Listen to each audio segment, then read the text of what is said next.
그들은 아버지의 시한부 선고에 세상이 무너진 듯 오열했습니다. 하지만 카메라 뒤에서는 대체 언제 죽냐며 서로의 재산을 탐했고 가면을 쓴 새 악마의 추악한 민낯을 아버지가 어떻게 벗겨내는지에 대한 소름 돋는 진실폭로 이야기입니다. 대한민국 재계에 살아있는 신화, JS그룹의 김철민 회장. 그의 칠순을 축하하는 연회는 그가 평생을 바쳐 이룩한 제국의 화려함을 증명하는 자리였다. 한강이 발 아래로 펼쳐지는 최고급 호텔의 연회장은 정재계의 명사들과 그들의 찬란한 아우라에 기생하는 수많은 인파로 발 디딜 틈이 없었다. 샹들리에에서 쏟아지는 금빛 조명은 사람들의 보석과 거짓 미소 위에서 어지럽게 부서져 내렸다. 김철민은 이 모든 소음과 허영의 중심, 황제처럼 단상에 앉아 있었다. 하지만 그의 마음은 겨울의 폐허처럼 스산하고 공허했다. 모든 것이 가짜였다.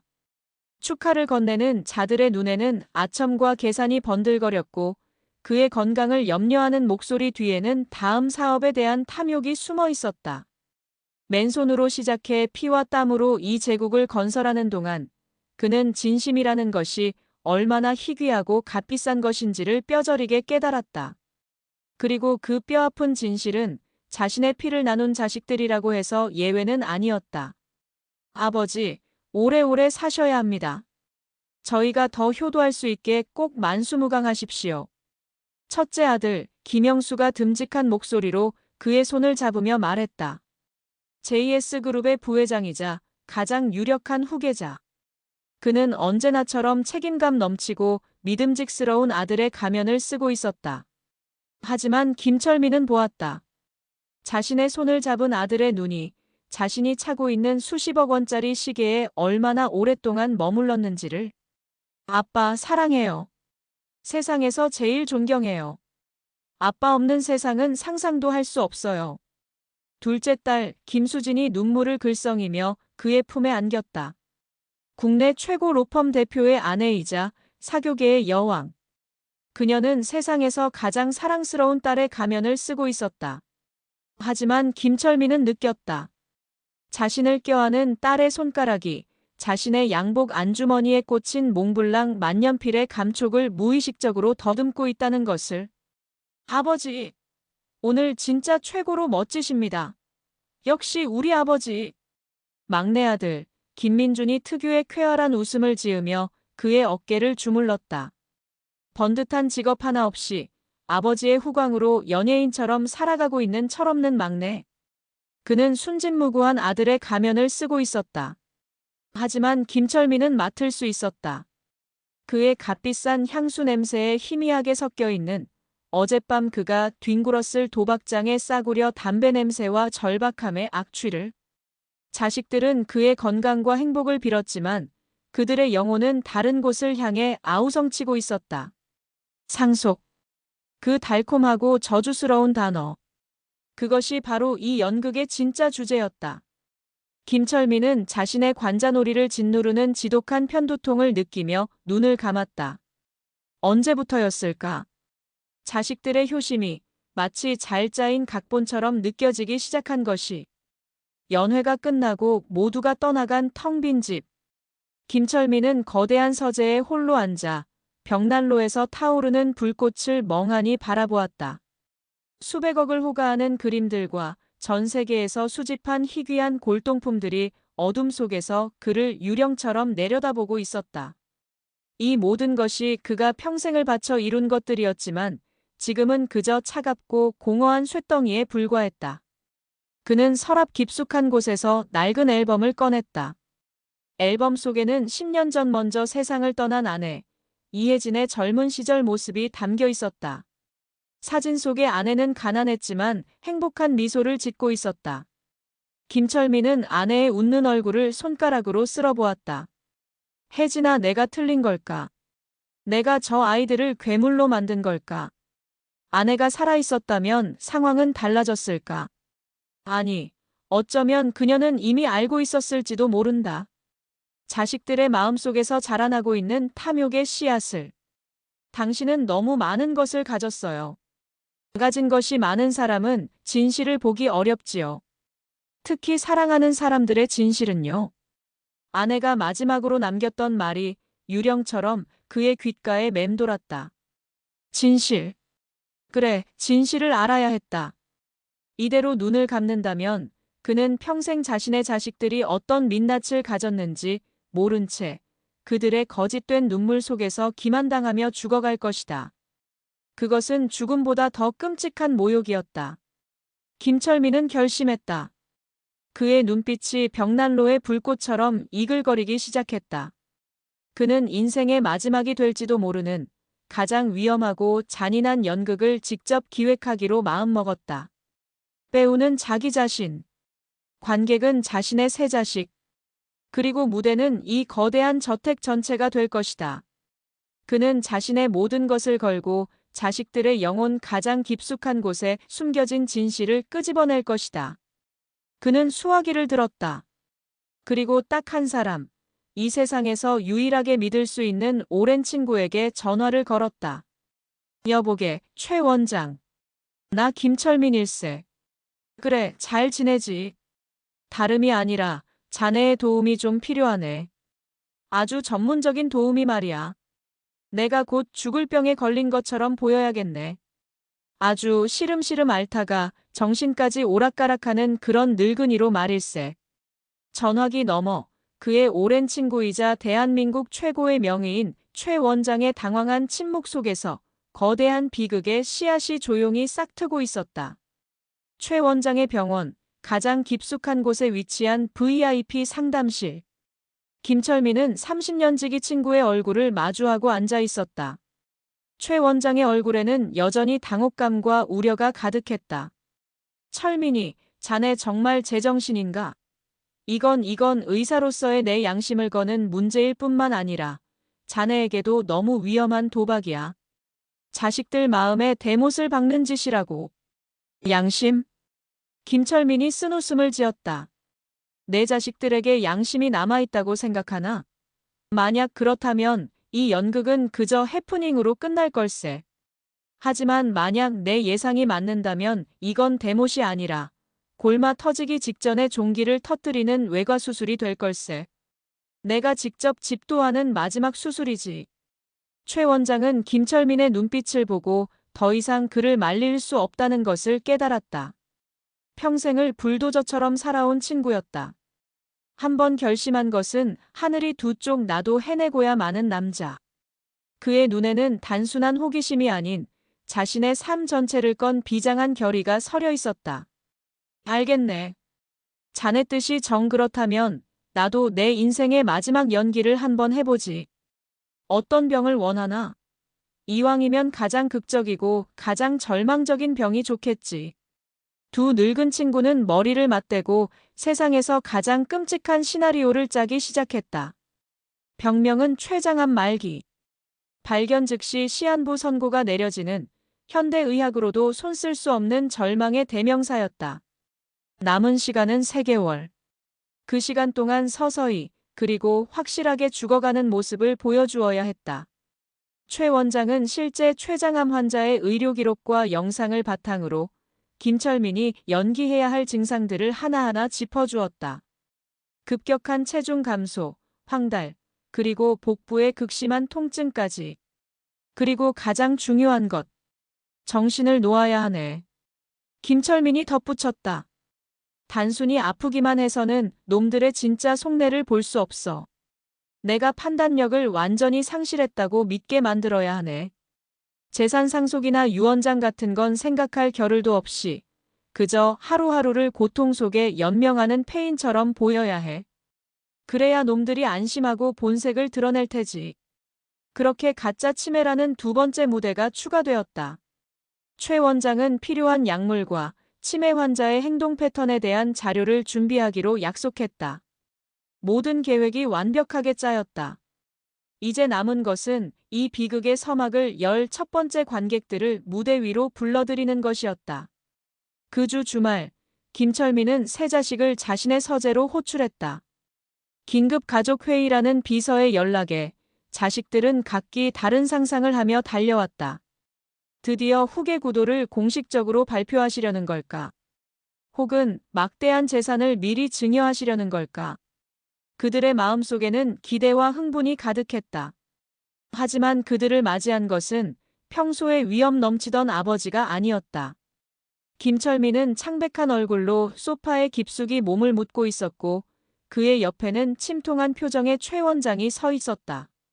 서재 안의 공기는 납처럼 무겁게 가라앉아 있었다. 다들 왔구나. 김철민의 목소리는 낙엽처럼 바싹 말라 있었다. 자식들은 순간 불길한 예감에 휩싸였다. 자네들에게 할 말이 있다. 최 원장, 자네가 대신 말해주게. 내 입으로는 도저히 못하겠네. 최 원장은 무거운 한숨을 내쉬고 준비된 진단서를 테이블 위에 올려놓았다. 유감스럽게도 회장님의 건강에 큰 문제가 생겼다. 정밀 검사 결과 췌장암 말기로 진단되셨다. 네. 뭐라고요? 세 자식의 입에서 동시에 경악의 외침이 터져나왔다. 수술은 이미 시기를 놓쳤다. 현재로서는 항암 치료로 생명을 연장하는 것 외에는 방법이 없다. 앞으로 남은 시간은 길어야 3개월 정도로 예상된다. 최 원장의 마지막 말은 사형 선고나 다름없었다.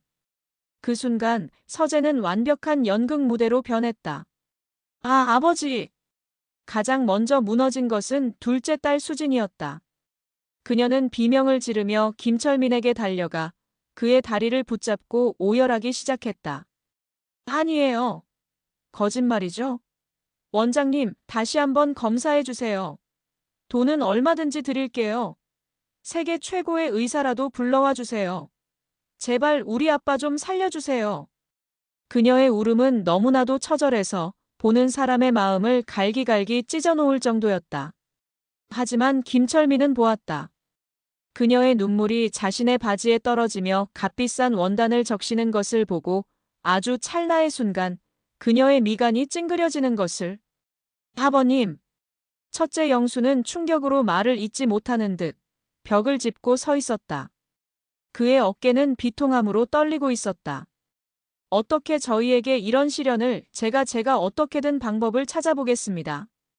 회사는 걱정 마십시오. 제가 모든 것을 책임지고 이끌어 나가겠습니다. 아버님은 오직 치료에만 전념하십시오. 그는 슬픔 속에서도 회사를 먼저 생각하는 듬직하고 책임감 넘치는 후계자의 모습을 완벽하게 연기했다. 하지만 김철민은 놓치지 않았다. 회사는 걱정 마십시오라고 말하는 그의 눈빛에서 슬픔이 아닌 차가운 야망의 불꽃이 이글거리는 것을. 막내 민주는 아이처럼 바닥에 주저앉아 멍하니 허공을 바라보고 있었다. 말도 안 돼, 우리 아버지가 암이라니. 그럼 나는 이제 어떻게? 그의 중얼거림은 아버지를 잃는 슬픔보다는 자신의 미래에 대한 공포에 더 가까워 보였다. 거대한 울타리가 사라진다는 것에 대한 원초적인 두려움. 김철민은 자식들의 완벽한 연기를 지켜보며 속으로 차갑게 웃었다. 역시 내 예상이 틀리지 않았어. 그는 눈을 감고 고통스러운 듯 신음을 흘렸다. 비극의 서막은 성공적으로 올랐다. 그날 밤 김철민의 저택에는 비밀스러운 작업이 이루어졌다. 그의 충직한 비서 윤 실장이 전문가들을 대동하고 집안 곳곳에 초소형 몰래카메라를 설치했다.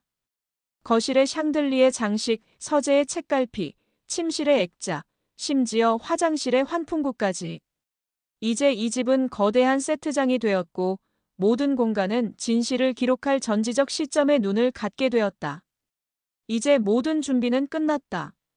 가면을 쓴 배우들은 모두 무대 위로 올라왔다. 김철민은 자신의 인생 마지막이 될지도 모를 이 잔인한 연극의 막이 오르기를 고요히 기다리고 있었다. 시한부 선고라는 충격적인 폭탄이 떨어진 후 김철민의 저택은 슬픔이라는 이름의 연극으로 가득 찼다. 자식들은 마치 경쟁이라도 하듯 지극정성의 효자 효녀 역할을 연기하기 시작했다.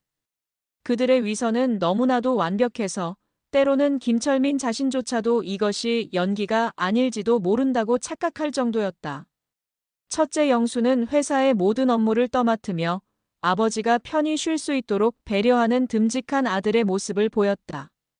그는 매일 아침 저녁으로 저택에 들러 아버지의 안색을 살폈고 세계 각국의 저명한 암 전문의들에게 아버지의 진료 기록을 보내며 마지막 희망의 끈을 놓지 않는 척했다. 아버지, 걱정 마십시오. 제가 반드시 방법을 찾아내겠습니다. 아버지는 제게 단순한 아버지가 아니라 JS그룹 그 자체이십니다. 그의 목소리는 언제나 비장했고 그의 눈빛은 진심 어린 존경심으로 가득 차 있는 듯 보였다.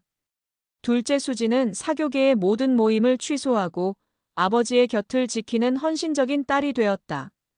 그녀는 직접 죽을 쑤어 아버지의 식사를 챙겼고 밤에는 잠든 아버지의 곁에서 성경을 읽어주며 눈물로 밤을 지새웠다. 그녀의 아름다운 얼굴은 슬픔으로 수척해져 보는 이들의 마음을 더욱 아프게 했다. 아빠 아무것도 필요 없어요. 그냥 제 곁에만 오래오래 있어주세요. 아빠 없는 세상은 저에겐 지옥이에요. 그녀는 아버지의 손을 잡고 세상에서 가장 애처로운 목소리로 속삭였다. 막내 민준 역시 철없는 아들의 모습을 벗어던졌다.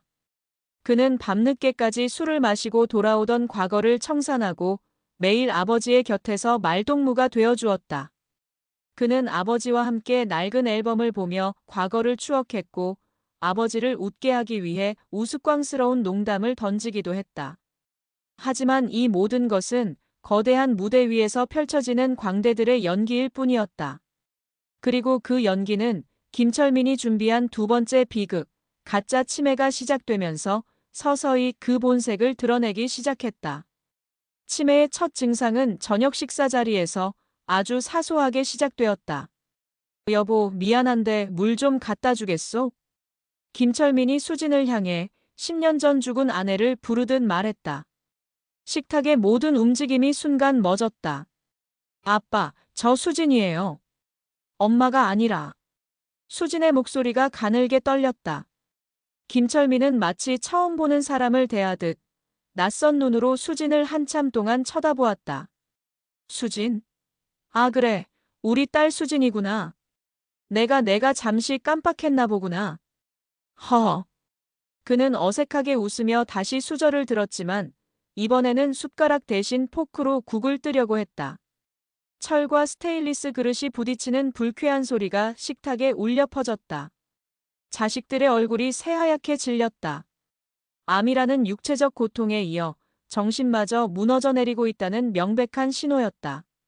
그날 이후 김철민의 치매 증상은 급속도로 악화되었다. 그는 사람을 알아보지 못했고 했던 말을 수십 번씩 반복했다. 시간과 장소를 혼동했으며 갑자기 어린아이처럼 소리를 지르거나 울음을 터뜨리기도 했다. 최 원장이 처방해준 일시적인 기억 혼란을 유발하는 약물과 김철민의 신들린 연기가 합쳐져 완벽한 치매 환자의 모습을 만들어냈다. 자식들은 처음에는 충격과 슬픔에 빠진 듯 보였다. 그들은 값비싼 전문 간병인들을 고용했고 돌아가며 아버지의 곁을 지켰다. 하지만 그들의 인내심은 그리 길지 않았다. 아버지의 병세가 깊어질수록 그들의 가면 뒤에 숨겨진 추악한 민낯이 집안 곳곳에 설치된 몰래카메라 앞에서 서서히 고개를 들기 시작했다. 첫 번째 진실을 기록한 것은 수진의 침실에 설치된 카메라였다. 그날도 수진은 온종일 아버지의 병수발을 들었다. 아버지가 뱉어낸 음식물을 치우고 대소변을 받아냈다. 저택을 나서는 그녀의 얼굴은 지쳐 있었지만 동생들에게는 우리 아빠인데 이 정도는 아무것도 아니지라며 천사 같은 미소를 지었다. 하지만 자신의 집에 도착하여 방문을 닫는 순간 그녀의 얼굴에서 미소는 증발했다. 카메라는 그녀의 모든 표정 변화를 담아내고 있었다. 그녀는 역겹다는 듯 손을 몇 번이고 털어냈다. 그리고는 어딘가로 전화를 걸었다. 나야. 오늘? 말도 마. 정말 죽는 줄 알았어. 그 늙은이 냄새 때문에 토할 뻔했다고. 아니, 암은 곱게 죽는 병 아니었어? 왜 갈수록 추해지기만 하는 건데? 정말이지, 단 하루도 더는 못 해먹겠어. 그녀의 목소리는 아버지 앞에서 들려주던 상냥한 목소리와는 180도 다른 경멸과 짜증으로 가득 차 있었다. 몰라, 유산? 그 양반이 정신이 오락가락해서 유언장이라도 제대로 써놨는지 모르겠네. 아, 정말 생각만 해도 머리 아파. 어쨌든 다음 주에 우리 백화점 신상 들어온다지. 내 거 제일 좋은 걸로 하나 빼놔. 이딴 짓 하고 있는데 보상이라도 받아야지, 안 그래? 전화를 끊은 그녀는 아무 일도 없었다는 듯 거울 앞에 앉아 새로 산 다이아몬드 귀걸이를 착용하며 만족스러운 미소를 지었다. 그날 밤 김철민은 자신의 서재에서 윤 실장과 함께 그 영상을 보고 있었다. 화면 속에서 천사처럼 웃던 딸이 한순간에 악마로 변하는 모습을 그는 숨죽인 채 지켜보았다. 그의 어깨가 가늘게 떨리고 있었다. 슬픔 때문이 아니었다. 주체할 수 없는 분노와 인간에 대한 깊은 환멸 때문이었다. 회장님. 윤 실장이 안타까운 목소리로 그를 불렀다. 계속 보게. 김철민의 목소리는 강철처럼 차가웠다. 이제 시작일 뿐이야. 저것들은 이제부터가 진짜일 테니. 내 모든 것을 걸고 시작한 연극이야. 결말까지 똑똑히 봐야지. 그의 눈은 더 이상 슬픔을 담고 있지 않았다. 모든 것을 불태워버릴 듯한 차가운 불꽃만이 이글거리고 있었다. 광대의 무대, 그 첫 번째 막이 올랐을 뿐이었다. 김철민의 치매 증상이 깊어질수록 자식들의 탐욕은 그림자처럼 더욱 짙어지고 길어졌다. 그들은 이제 더 이상 슬픔을 연기하는 데 많은 에너지를 쏟지 않았다. 대신 아버지가 가진 막대한 부를 어떻게 하면 한 푼이라도 더 자신의 것으로 만들 수 있을지에 대한 은밀한 경쟁을 시작했다. 그들의 모든 계획과 대화는 집안 곳곳에 숨겨진 진실의 눈에 고스란히 기록되고 있었다. 첫째 영수의 탐욕은 경영권이라는 이름으로 나타났다. 그는 아버지가 정신을 완전히 놓았다고 확신하자 본격적으로 움직이기 시작했다. 그는 매일 저녁 회사 서류라며 두툼한 서류 뭉치를 들고 와 아버지의 서재를 찾았다. 아버지, 잠시만요. 여기 간단한 결제 서류가 있습니다. 그냥 여기에 서명만 하시면 됩니다. 회사 운영에 꼭 필요한 겁니다. 그가 내민 것은 일상적인 결제 서류가 아니었다. 그것은 JS그룹의 핵심 계열사 지분을 자신에게 증여하고 그룹의 모든 의결권을 자신에게 위임한다는 내용이 담긴 교묘하게 조작된 법정 문서였다. 그는 정신이 혼미한 아버지가 글씨를 제대로 읽지 못할 것이라 확신했다. 김철민은 침을 흘리며 멍한 눈으로 서류를 바라보았다. 그는 마치 글씨를 읽는 것이 아니라 그림을 보는 아이처럼 한참 동안 서류를 뒤적였다. 영수야, 이게 뭐냐? 글씨가 벌레처럼 기어가는구나. 괜찮습니다, 아버지. 그냥 여기에 이름만 쓰시면 됩니다. 제가 다 알아서 처리하겠습니다. 영수는 아버지의 손에 억지로 펜을 쥐어주며 서명란을 손가락으로 가리켰다. 그의 눈에는 조급함과 탐욕이 노골적으로 번뜩이고 있었다. 김철민은 펜을 든 채 허공에 의미 없는 그림을 그리다가 갑자기 펜을 바닥에 내동댕이 쳤다. 싫다. 안 해. 처리가. 난 이제 아무것도 안 할란다. 그는 어린아이처럼 떼를 쓰며 소리쳤다. 영수는 분노로 얼굴이 일그러졌지만 차마 침에 걸린 아버지에게 화를 낼 수는 없었다. 그는 억지로 미소를 지으며 아버지를 달랬다. 아, 알겠습니다, 아버지. 오늘은 피곤하신가 보네요. 내일 다시 오겠습니다. 서재를 나서는 그의 등 뒤로 김철민의 눈이 서늘하게 빛났다. 그리고 그가 나가자마자 거실에서는 또 다른 그림자가 움직이기 시작했다. 막내 민준이었다. 민준의 탐욕은 현금이라는 가장 원초적인 형태로 나타났다. 그는 아버지가 곧 죽을 것이라 확신하고 이미 상속받을 유산을 담보로 거액의 도박 빚을 졌다. 매일 같이 걸려오는 사채업자의 협박 전화에 그는 이성을 잃어가고 있었다. 그는 아버지가 간병인과 함께 잠시 정원을 산책하는 틈을 타 아버지의 침실로 숨어들었다. 침실의 카메라는 그의 모든 행동을 기록하고 있었다. 그는 매트리스 및 옷장 속, 심지어 액자 뒤까지 뒤지며 아버지가 숨겨놓았을 비상금을 찾았다. 하지만 허사였다. 그의 눈에 들어온 것은 방 한 구석에 놓인 거대한 금고였다. 그는 이성을 잃고 서재에서 가져온 쇠 지렛대로 금고를 열려고 시도했다. 낑낑거리는 소리와 함께 금고 표면에 긁힌 자국만 남을 뿐 육중한 금고는 미동도 하지 않았다. 젠장! 늙은이가 죽을 때 죽더라도 비밀번호라도 알려주고 죽어야 할 거 아냐. 그는 분노에 차 금고를 발로 찼다. 그리고는 주변을 둘러보다가 서랍장 위에 놓인 어머니의 유품인 보석함을 발견했다. 그는 망설임 없이 보석함을 열고 그 안에 있던 다이아몬드 반지와 진주 목걸이를 자신의 주머니에 쑤셔 넣었다. 그의 얼굴에는 죄책감 대신 급한 불을 끌 수 있게 되었다는 안도감만이 가득했다. 자식들의 추악한 경쟁은 그들 사이의 대화에서 더욱 노골적으로 드러났다. 어느 날 오후 영수와 수지는 거실 소파에 앉아 있었다. 아버지는 방에서 낮잠을 자고 있었다. 그들은 아버지가 듣지 못할 것이라 확신하고 목소리를 낮췄지만 천장의 샹들리에에 숨겨진 카메라는 그들의 모든 속삭임을 기록하고 있었다. 오빠, 그거 알아? 민준이 요즘 밤마다 어디 싸돌아다니는 것 같더라. 며칠 전에는 험상궂은 남자들이 집 앞까지 찾아왔었어. 아무래도 또 도박 빚진 것 같아. 수진이 경멸적인 목소리로 말했다. 그 새끼는 어쩔 수 없는 놈이지. 아버지 돌아가시면 유산 탕진하는 건 시간 문제일 거야. 그놈 목까지 우리가 챙길 방법을 미리 생각해둬야 해. 영수가 차갑게 대꾸했다. 오빠는 아버지한테서 뭐 좀 얻어냈어? 요즘 매일 서류 들고 들어가던데. 쉽지 않아.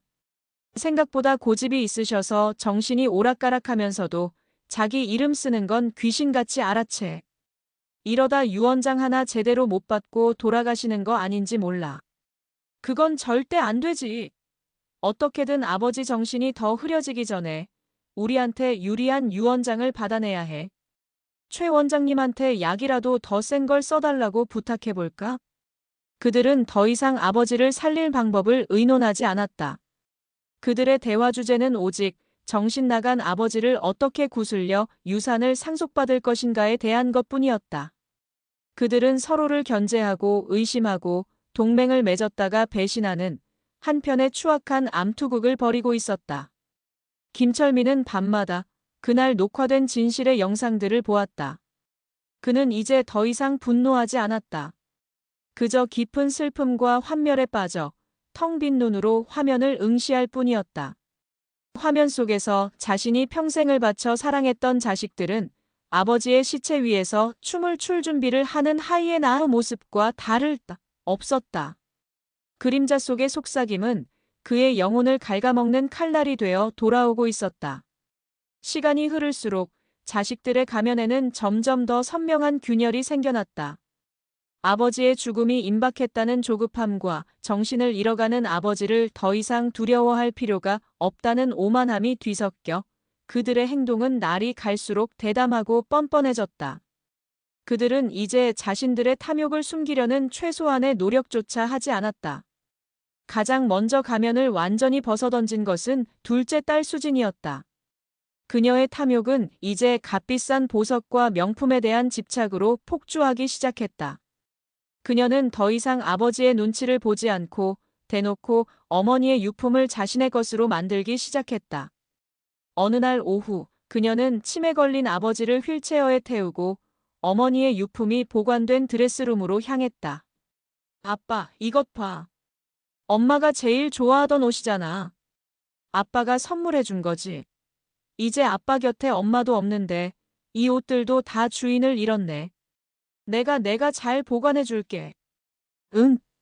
그녀는 마치 어린아이를 대하듯 다정한 목소리로 속삭이며 옷장 문을 열었다. 그리고는 수십 벌의 명품 옷과 가방, 구두들을 꺼내 자신의 차 트렁크로 옮기기 시작했다. 그녀는 김철민이 아무것도 이해하지 못한다고 확신했다. 하지만 그녀가 잠시 한눈을 판 사이 김철민은 휠체어에서 일어나 드레스룸 가장 깊숙한 곳에 숨겨진 전신 거울 뒤편의 비밀 공간을 열었다. 그곳에는 아내 혜진이 생전에 가장 아꼈던 돈으로 환산할 수 없는 가치를 지닌 보석들이 보관되어 있었다. 김철민은 그중 가장 화려한 다이아몬드 목걸이를 꺼내 자신의 주머니에 숨겼다. 그리고는 다시 휠체어에 앉아 아무것도 모른다는 듯 멍한 표정을 지었다. 수지는 자신의 전리품을 챙기고 돌아와 무언가 허전함을 느꼈다. 이상하다. 엄마가 가장 아끼던 목걸이가 어디 갔지? 분명 여기에 있었는데. 그녀는 미친 듯이 드레스룸을 뒤졌지만 목걸이는 보이지 않았다. 그녀는 김철민에게 다가가 윽박지르듯 물었다. 아빠, 목걸이 어디 있어? 엄마 다이아몬드 목걸이. 아빠가 숨겼지. 빨리 내놔. 김철민은 그저 겁에 질린 아이처럼 몰라 난 몰라 라는 말만 되풀이할 뿐이었다. 수지는 분노에 차씩씩거렸지만 치매 걸린 아버지에게서 아무것도 얻어낼 수 없다는 사실에 결국 포기하고 돌아섰다. 그녀는 몰랐다. 자신이 그토록 찾아 헤매던 목걸이가 지금 아버지의 주머니 속에서 차갑게 빛나고 있다는 사실을. 막내 민준의 폭주도 극에 달했다. 어머니의 유품을 팔아넘겨 급한 빚을 막았지만 도박의 늪은 그의 숨통을 더욱 강하게 조여왔다. 결국 그는 넘어서는 안 될 선을 넘고 말았다. 그는 험악한 인상의 사채업자 2명을 대낮에 집으로 끌어들였다. 거실의 카메라는 그 모든 광경을 선명하게 담아내고 있었다. 두목님, 보십시오. 저기 걸린 그림, 조선시대 화가의 작품입니다. 최소 10억은 넘습니다. 그리고 저기 저 도자기 고려청자입니다. 부르는 게 값이죠. 저희 아버지가 곧 돌아가실 겁니다. 저 모든 게 다 제 것이 될 거라고요. 그러니 조금만 더 시간을 주십시오. 이자 2배로 쳐서 갚겠습니다. 민주는 비굴하게 엎드려 사정했다. 사채업자는 만족스러운 듯 웃으며 거실을 둘러보았다. 그때 그의 눈에 휠체어에 앉아 조용히 졸고 있는 김철민이 들어왔다. 저 영감님이 자네 부친이신가? 네. 지금 보시다시피 정신이 온전치 못하십니다. 곧 가실 겁니다. 사채업자는 음흉한 미소를 지으며 김철민에게 다가갔다. 그는 졸고 있는 김철민의 뺨을 가볍게 툭툭 쳤다. 영감님, 아들 교육 참 잘 시키셨네.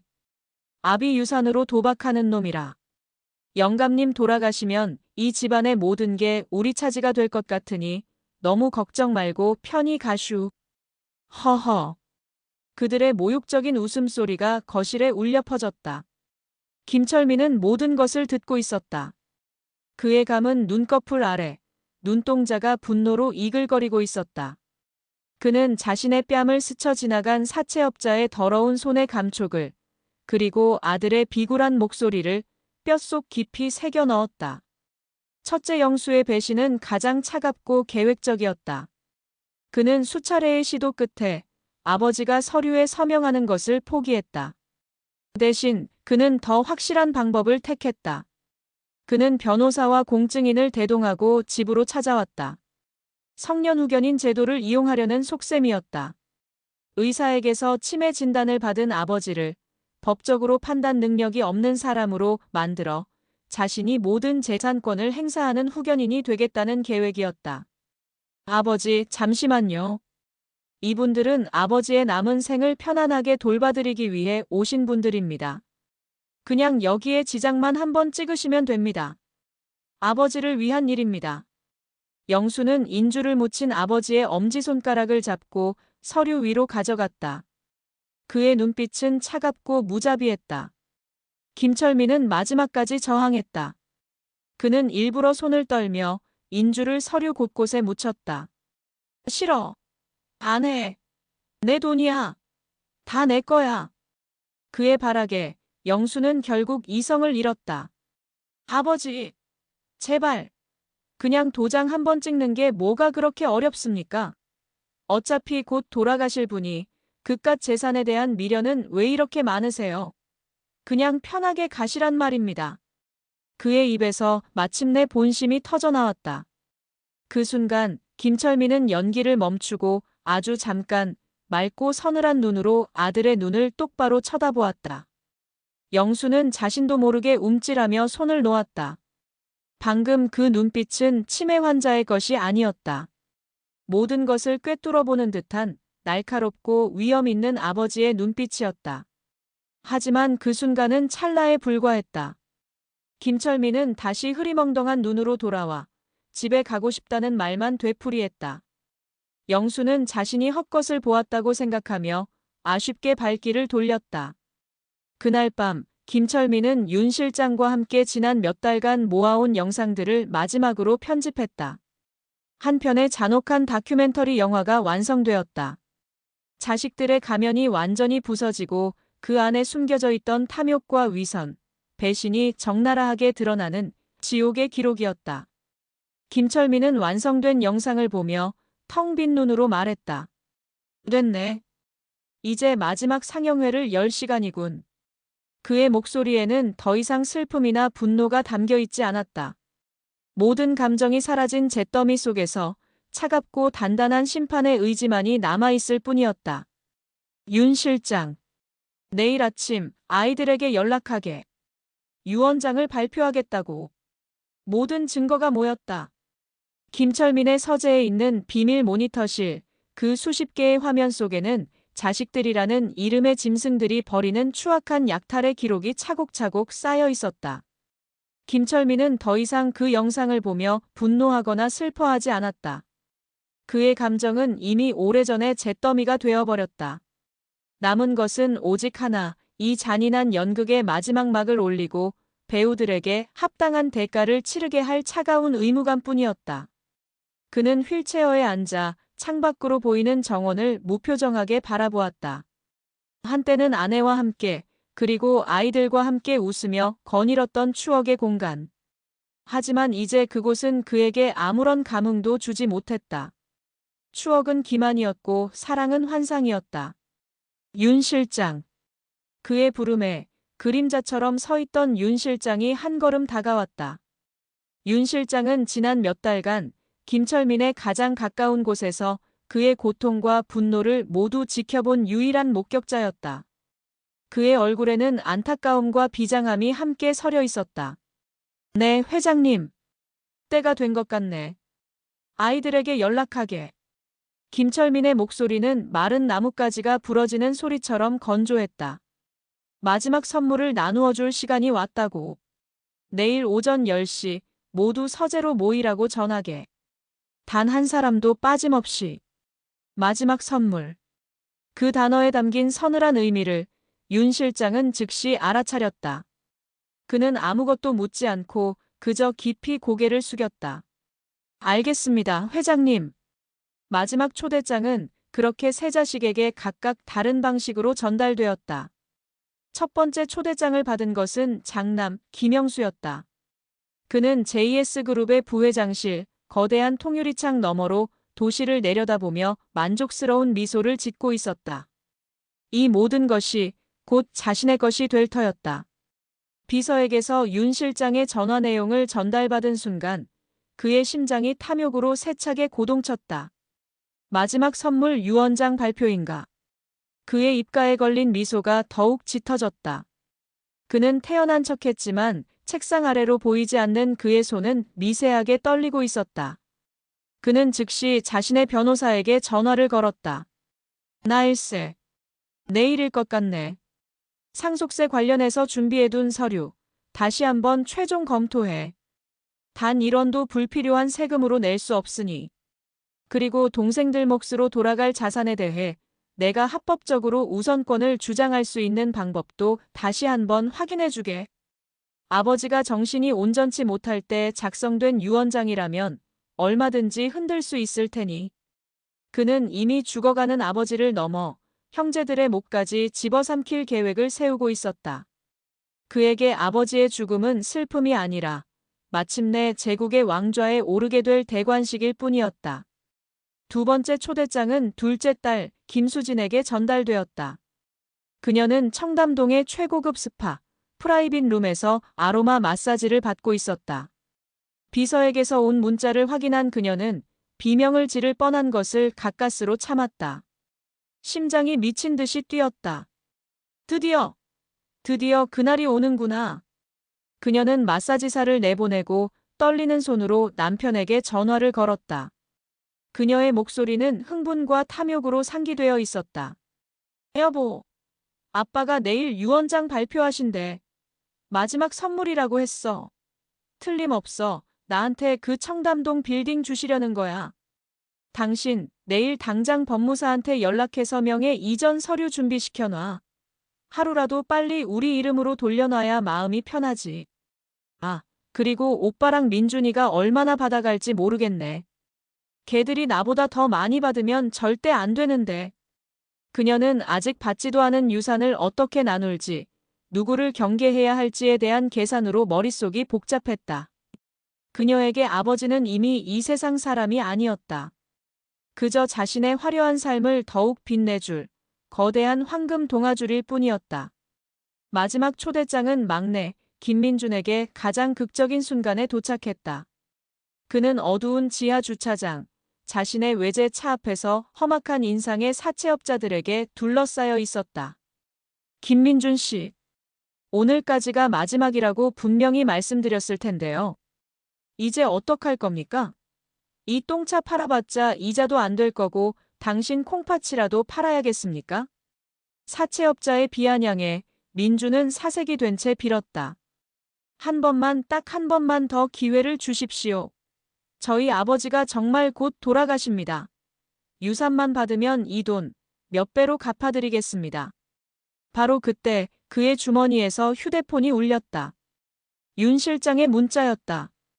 도련님, 내일 오전 10시까지 서재로 오십시오. 회장님께서 마지막 선물을 나누어 주시겠다고 하십니다. 문자를 확인한 민준의 얼굴에 절망이 순식간에 광기 어린 희열로 바뀌었다. 그는 구세주를 만난 사람처럼 사채업자들을 향해 미친 듯이 웃으며 외쳤다. 들었소? 들었냐고. 내일이야. 내일이면 이 모든 게 끝난다고. 당신들이 나한테 빌려준 돈. 훗, 그깟 푼 돈. 내일이면 당신들 회사를 통째로 사버릴 수도 있어. 그러니 내 몸에 손끝 하나만 더 대봐.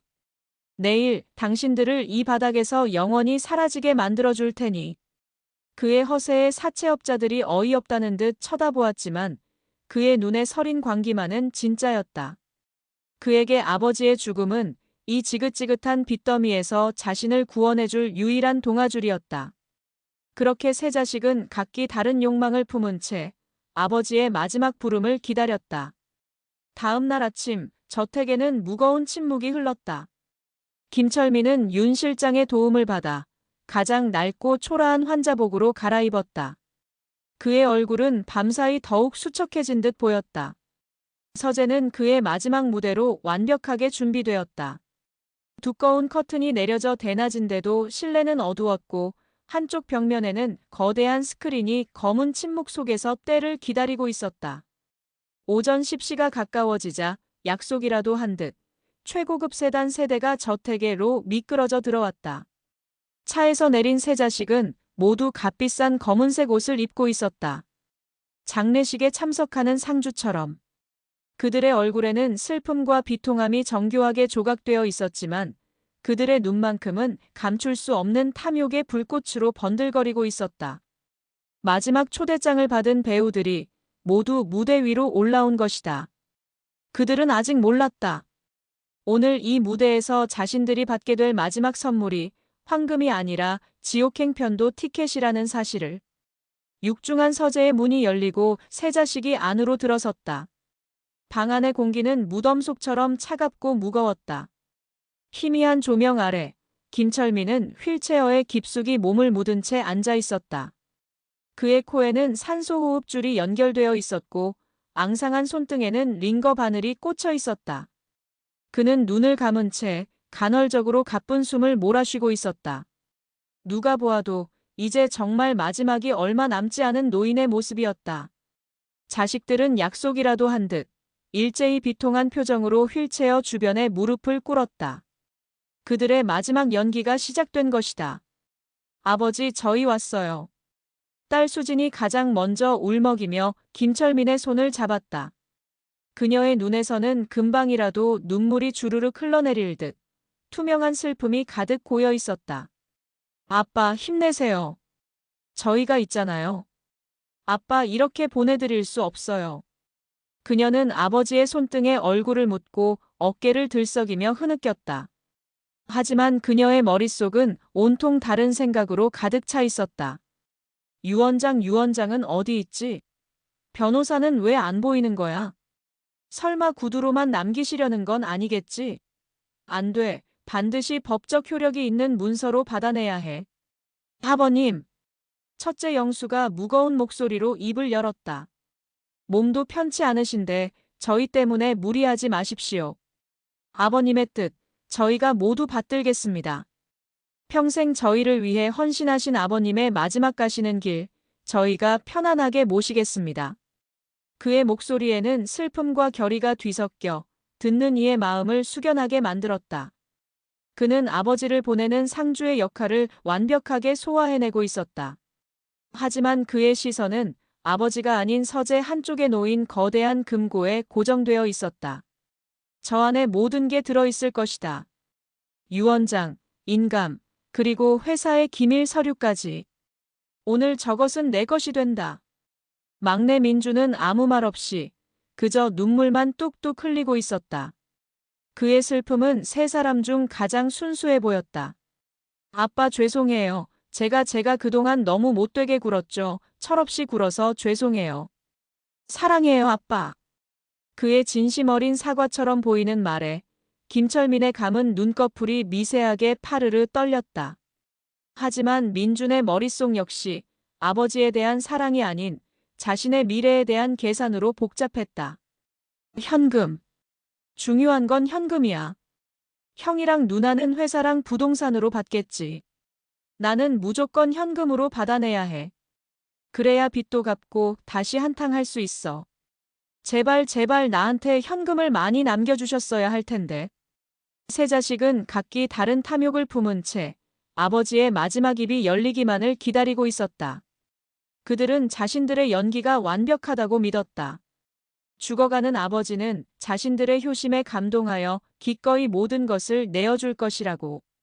한참의 침묵 끝에 김철민이 겨우 눈을 떴다. 그의 눈은 초점을 잃은 채 흐리멍덩했다. 그는 바로 앞에 있는 자식들의 얼굴조차 알아보지 못하는 듯 허공을 향해 힘겹게 입을 열었다. 여기가 어디냐? 아버지, 저 영수예요. 정신 차리세요. 아빠, 저 수진이에요. 제 목소리 들리세요? 자식들이 애타게 그의 이름을 불렀다. 김철민은 한참 동안 그들의 얼굴을 하나하나 뜯어보았다. 마치 평생의 기억을 더듬어 이들이 누구였는지를 떠올리려는 사람처럼.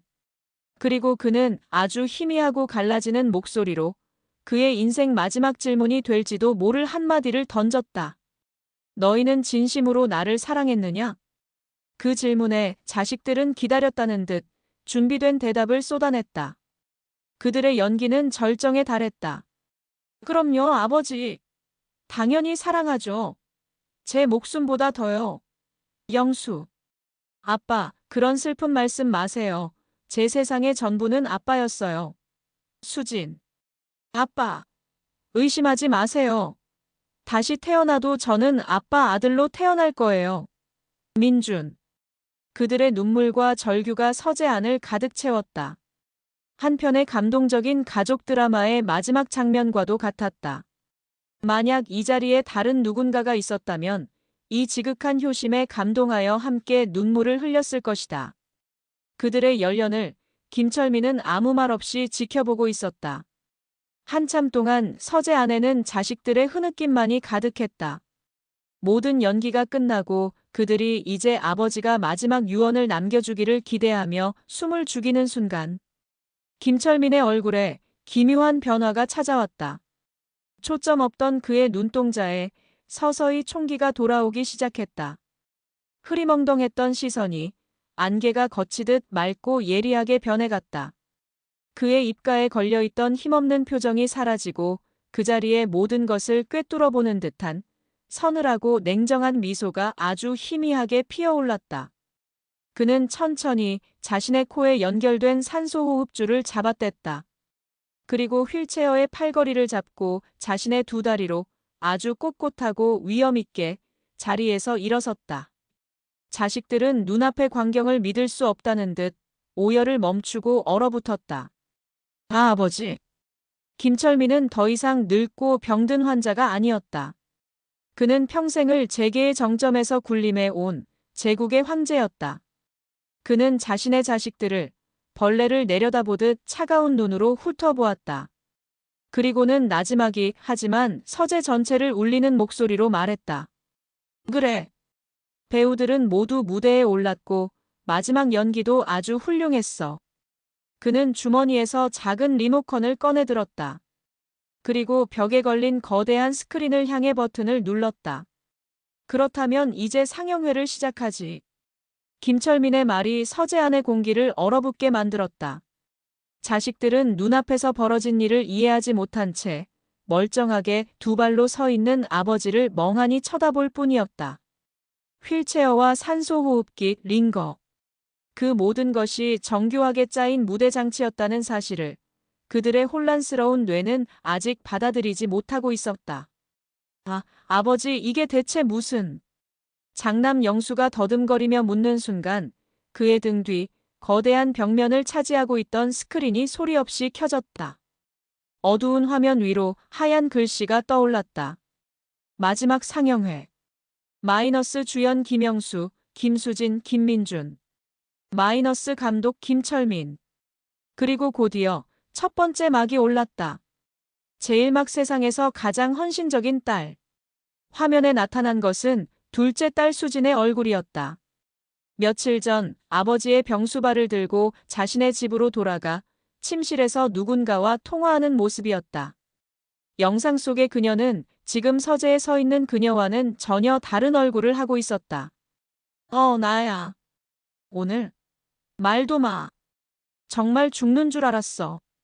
그 늙은이 냄새 때문에 토할 뻔했다고. 아니, 암은 곱게 죽는 병 아니었어? 왜 갈수록 추해지기만 하는 건데? 수진의 얼굴이 새하얗게 질렸다. 자신의 목소리, 자신이 내뱉었던 경멸 가득한 말들이 서재 안에 선명하게 울려 퍼지고 있었다. 유산? 그 양반이 정신이 오락가락해서 유언장이라도 제대로 써놨는지 모르겠네. 아, 정말 생각만 해도 머리 아파. 어쨌든 다음 주에 우리 백화점 신상 들어온다지. 내 거 제일 좋은 걸로 하나 빼놔. 이딴 짓 하고 있는데 보상이라도 받아야지, 안 그래? 영상은 그것으로 끝나지 않았다. 화면은 바뀌어 아버지를 휠체어에 태우고 어머니의 드레스룸을 터는 그녀의 모습을 비췄다. 명품 옷과 가방을 자신의 차 트렁크로 옮기는 모습, 그리고 다이아몬드 목걸이가 사라진 것을 알고 침에 걸린 아버지에게 악을 쓰던 모습까지. 그녀의 모든 위선과 탐욕이 한 편의 다큐멘터리처럼 적나라하게 상영되었다. 아, 안 돼. 수지는 비명을 지르며 주저앉았다. 영수와 민주는 경악에 찬 눈으로 스크린과 수진을 번갈아 쳐다보았다. 하지만 그들이 경악할 시간은 길지 않았다. 스크린 위로 새로운 제목이 떠올랐다. 제2막 철없는 막내의 눈물. 화면에 등장한 것은 막내 민준이었다. 아버지가 잠든 틈을 타 그의 침실을 뒤지던 모습. 어머니의 유품인 보석함을 훔쳐 자신의 주머니에 쑤셔 넣던 그 비열한 순간이 고화질로 재생되었다. 젠장. 늙은이가 죽을 때 죽더라도 비밀번호라도 알려주고 죽어야 할 거 아냐. 금고를 열려다 실패하고 분노를 터뜨리는 그의 목소리에 민주는 숨을 쉴 수 없었다. 영상은 계속되었다. 그가 험악한 인상의 사채업자들을 거실로 끌어들인 날의 영상이었다. 두목님, 보십시오. 저기 걸린 그림, 최소 10억은 넘습니다. 저희 아버지가 곧 돌아가실 겁니다. 저 모든 게 다 제 것이 될 거라고요. 화면 속에 그는 자신의 아버지를 곧 죽을 영감 취급하며 집안의 가보를 팔아넘기려 하고 있었다. 심지어 사채업자가 잠든 아버지의 뺨을 치며 모욕하는 순간까지 모든 것이 담겨 있었다. 민주는 바닥에 쓰러진 수진의 옆에 똑같이 무너져 내렸다. 그의 얼굴은 이제 눈물과 콧물, 그리고 절망으로 범벅이 되어 있었다. 마지막 막이 올랐다.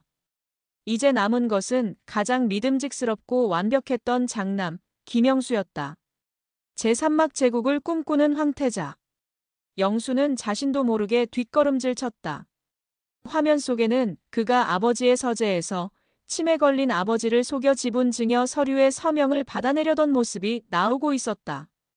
괜찮습니다, 아버지. 그냥 여기에 이름만 쓰시면 됩니다. 제가 다 알아서 처리하겠습니다. 자신의 위선적인 목소리가 스피커를 통해 흘러나오자 영수의 이마에 식은땀이 배어나왔다. 영상은 그의 사무실로 바뀌었다. 그가 변호사와 통화하는 내용이 스피커폰을 통해 녹음된 채로 재생되었다. 아버지가 정신이 온전치 못할 때 작성된 유언장이라면 얼마든지 흔들 수 있을 테니 동생들 몫으로 돌아갈 자산에 대해 내가 합법적으로 우선권을 주장할 방법도 다시 한번 확인해주게. 그의 냉정하고 계산적인 목소리가 그가 쓰고 있던 모든 가면을 갈기갈기 찢어버렸다. 그리고 마지막 영상. 그것은 세 자식이 거실에 모여 서로를 헐뜯고 경계하며 아버지의 유산을 어떻게 나눌지를 의논하던 모습이었다. 민준이 목까지 우리가 챙길 방법을 미리 생각해둬야 해. 영수. 오빠야말로 아버지한테서 뭐 좀 얻어냈어. 너무 욕심 부리지 마. 수진. 그들의 추악한 대화는 그들이 가족이 아니라 서로의 것을 빼앗기 위해 으르렁거리는 짐승들의 무리에 불과하다는 것을 증명하고 있었다. 상영회가 끝났다. 스크린은 검게 변했고 서재 안에는 지독한 침묵만이 남았다. 세 자식은 이제 아무런 말도 하지 못했다. 그들은 자신들의 영혼이 발가벗겨진 채 재판정에 선 죄수와도 같았다. 부인할 수 없는 증거 앞에서 그들이 할 수 있는 것은 아무것도 없었다. 김철민은 그들의 처참한 모습을 아무런 감정 없는 눈으로 내려다보았다. 그의 입가에 걸린 차가운 미소가 사형 집행인의 미소처럼 서늘하게 빛나고 있었다. 진실의 상영회는 끝났다. 이제 심판의 시간이 온 것이다. 검은 화면이 드리워진 스크린 앞, 세 자식은 마치 영혼이 뽑혀나간 껍데기처럼 바닥에 주저앉거나 망연자실한 표정으로 서 있을 뿐이었다. 방금 전까지 그들이 벌였던 눈물의 연기는 까마득한 예실처럼 느껴졌다. 지금 그들의 얼굴에 남은 것은 오직 경악과 수치심, 그리고 눈앞의 현실을 부정하고 싶은 절박한 공포뿐이었다. 그 지독한 침묵을 깬 것은 김철민의 낮고 위험 있는 목소리였다. 그의 목소리는 더 이상 죽음을 앞둔 병자의 것이 아니었다. 평생을 재계의 정점에서 군림해온 제왕의 목소리, 그 자체였다. 어땠느냐? 너희들이 주연으로 나온 영화가. 그의 목소리는 조롱이나 분노가 담겨 있지 않아 오히려 더욱 서늘하게 들렸다. 그는 마치 아주 흥미로운 연극을 관람한 비평가처럼 담담하게 말을 이었다. 나는 너희들의 연기에 아주 깊은 감명을 받았다. 아비의 죽음 앞에서 흘리는 그 처절한 눈물, 서로를 위하는 척하며 뒤에서는 칼을 가는 그 치밀함, 그리고 자신의 탐욕을 효심이라는 이름으로 포장하는 그 뻔뻔함까지. 세상 어느 배우가 너희들만큼 진실하게 가짜를 연기할 수 있겠더냐. 그의 말 한마디 한마디는 날카로운 얼음 조각이 되어 자식들의 심장에 박혔다. 그 순간 가장 먼저 정신을 차린 것은 첫째, 영수였다. 그는 이 상황을 어떻게든 수습해야 한다고, 이대로 무너질 수는 없다고 본능적으로 느꼈다. 그는 비틀거리며 아버지에게 다가가 바닥에 무릎을 꿇었다. 아버지. 잘못했습니다. 저희가 정말 죽을 죄를 지었습니다. 그의 절규를 신호탄으로 수진과 민준 역시 정신을 차리고 아버지의 발밑으로 기어왔다. 그들의 마지막 발악 용서를 구하는 연기가 시작된 것이다. 아빠, 제가 미쳤었나 봐요. 아빠가 곧 돌아가신다는 생각에 제가 잠시 이성을 잃고. 하지만 진심은 아니었어요. 아빠를 사랑하는 마음은 진짜예요. 제발 저희를 용서해 주세요. 수진이 아버지의 바짓가랑이를 붙잡고 애원했다. 아버지, 제가 다 설명할 수 있습니다. 사채업자들, 그건 다 오해입니다. 제가 아버지를 지키려고. 맞습니다. 제가 아버지 재산을 지키려고 일부러 그들을 끌어들인 겁니다. 민주는 말도 안 되는 변명을 늘어놓으며 어떻게든 이 상황을 모면하려 했다. 그들의 눈물과 애원은 몇 시간 전 그들이 보여주었던 연기보다 훨씬 더 절박하고 처절했다. 하지만 김철민의 마음은 미동도 하지 않았다. 그의 눈은 차갑게 식은 용암처럼 어떤 감정도 담고 있지 않았다. 용서. 김철민이 나지막이 되물었다. 너희들은 지금 나에게 용서를 구하고 있구나. 좋다. 그렇다면 나도 너희에게 마지막으로 한 번 더 묻겠다. 너희가 진정으로 사랑했던 것이 이 늙은 애비였더냐? 아니면 이 늙은이가 가진 돈이었더냐? 그의 질문에 자식들은 차마 대답하지 못했다. 김철민은 그들의 침묵을 비웃으며 윤 실장을 향해 손짓했다. 윤 실장이 서류 가방에서 또 다른 서류 뭉치와 작은 녹음기 하나를 꺼내 테이블 위에 올려놓았다. 너희들이 나에게 보여준 것이 진심이 아니었듯 내가 너희에게 보여준 것 또한 진심이 아니었다. 김철민은 자신의 주머니에서 수진이 그토록 찾아 헤맸던 다이아몬드 목걸이를 꺼내 테이블 위로 던졌다. 그리고 아내의 사진이 담긴 액자를 열어 그 안에서 작은 마이크로필름 하나를 꺼내 보였다. 수진아, 내가 훔치려 했던 보석들은 모두 가짜다. 진짜는 여기에 있지. 그리고 영수, 내가 그토록 손에 넣고 싶어 했던 회사의 비자금 내역과 핵심 기술 자료는 이 작은 필름 안에 모두 담겨 있단다. 너희는 평생을 내가 만들어 놓은 거대한 환영을 쫓아온 것에 불과해. 그는 마지막으로 민준이 훔쳐갔던 어머니의 보석함을 가리켰다. 그리고 민준아, 내가 훔쳐간 그 보석함. 그 안에는 위치 추적기가 들어 있었단다. 내가 어느 도박장을 드나들고 누구와 어울리는지 나는 모두 알고 있었다는 뜻이지. 모든 것이 그의 손바닥 위였다. 자식들의 얼굴이 절망으로 완전히 일그러졌다. 그들은 아버지를 속였다고 생각했지만 실은 처음부터 끝까지 아버지의 거대한 손 위에서 노란한 어릿광대에 불과했다. 이제 최후의 심판을 시작하겠다. 김철민이 윤 실장을 향해 고갯짓했다. 윤 실장이 녹음기의 재생 버튼을 눌렀다. 녹음기에서는 변호사의 목소리가 흘러나왔다. 그것은 김철민이 미리 녹음해둔 그의 진짜 유언이었다. 하나.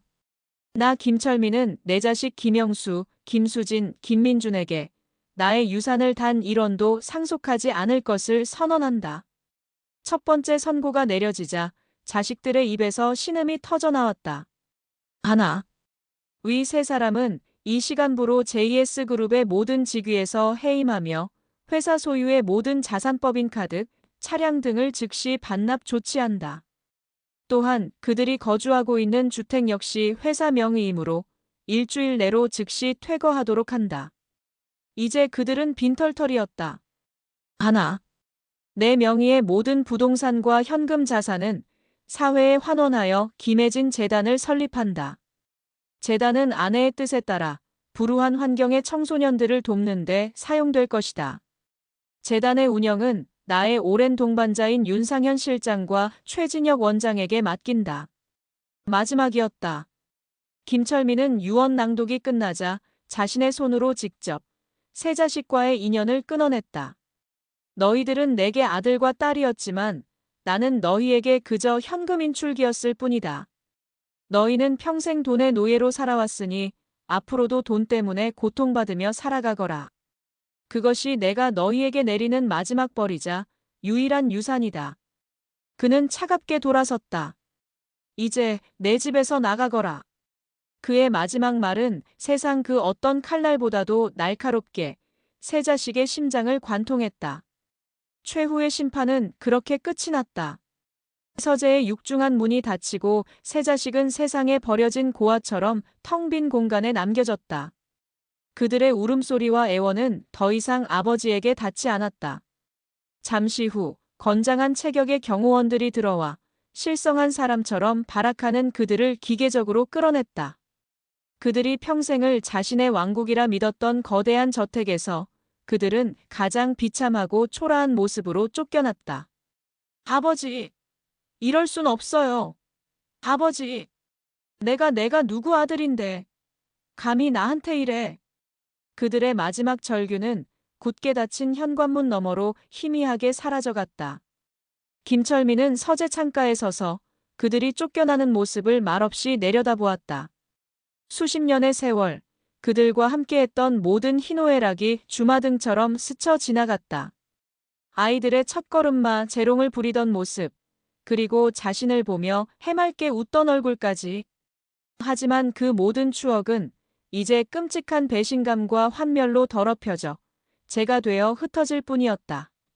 모든 것이 끝나자 그의 온몸을 지탱하던 분노와 긴장이 한꺼번에 빠져나가는 듯했다.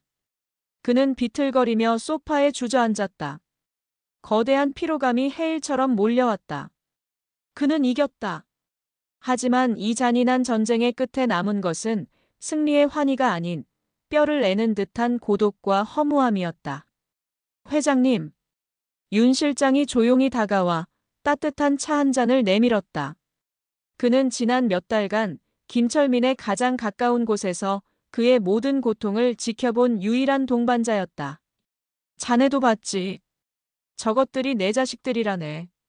김철민의 목소리가 공허하게 떨렸다. 제가 잘못 키운 것이겠지. 돈이면 모든 것이 해결된다고 믿으며 앞만 보고 달려온 내 잘못이야. 나는 아버지가 될 자격이 없는 놈이었어. 그의 눈가에 아주 오랜만에 희미한 물기가 어렸다. 윤 실장은 아무 말 없이 그의 어깨를 가만히 다독였다. 어떤 위로의 말도 지금 그에게는 가닿지 않을 것이라는 걸 알고 있었다. 한참의 침묵이 흐른 뒤 김철민은 찻잔을 내려놓고 결심한 듯 입을 열었다. 혜진이 재단. 내일부터 바로 시작하세. 내 남은 인생, 이제라도 아내에게, 그리고 세상에게 진 빚을 갚으며 살아야지. 그게 내가 살아남은 이유일 테니. 그의 눈에는 더 이상 과거에 대한 후회나 미련이 없었다. 오직 남은 시간을 어떻게 채워나가야 할지에 대한 조용하고 굳건한 의지만이 담겨 있었다. 다음 날 아침, 김철민은 수십 년 만에 처음으로 알람 없이 동이 트는 새벽에 눈을 떴다. 그는 넥타이와 답답한 양복 대신 편안한 스웨터와 면바지를 입었다. 그리고 윤 실장과 함께 조용히 집을 나섰다. 그의 차가 향한 곳은 화려한 회사 건물이 아닌 한적한 강변이었다. 아침 햇살이 강물 위로 부서지며 은빛으로 반짝이고 있었다. 김철민은 강가에 서서 아주 오랫동안 그 풍경을 바라보았다.